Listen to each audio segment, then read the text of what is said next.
In today's video, I'm going to teach you how to set an automation in Getresponse. We're going to walk through creating a simple automation step by step so that by the end, you'll know exactly how to set it up and get it running.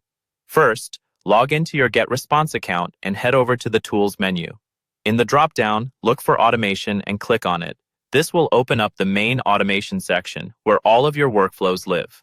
To create a new one, click on Create Workflow and then choose Build from Scratch. This option gives you full control over what happens and when. You'll be asked to enter a name for your workflow. Pick something descriptive that will make sense later, like Welcome Series or Post-Purchase Follow-up. Then click Start Now to open the visual editor. Now it's time to set the trigger, which is the event that starts your automation. On the left side of the editor, you'll see different starting conditions, such as when someone is subscribed to a list or when a message is opened. Choose the starting condition that fits your goal. For example, if you're building a welcome sequence, you might choose subscribed. Once you've placed that block on the canvas, click on it to open its properties panel on the right-hand side.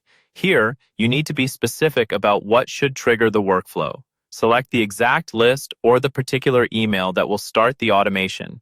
Taking a moment to choose the right list or message ensures your automation only runs for the people you actually want to target.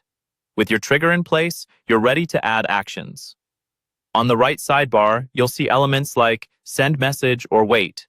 Click and drag one of these onto the canvas. For example, you might drag Send Message if you want to send a welcome email, or Wait if you want to delay the next action by a few hours or days.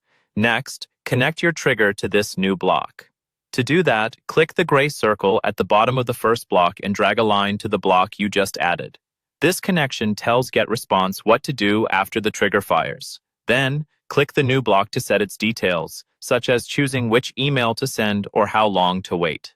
Once you're happy with your setup and everything is connected correctly, go to the top right corner and click Save and Publish.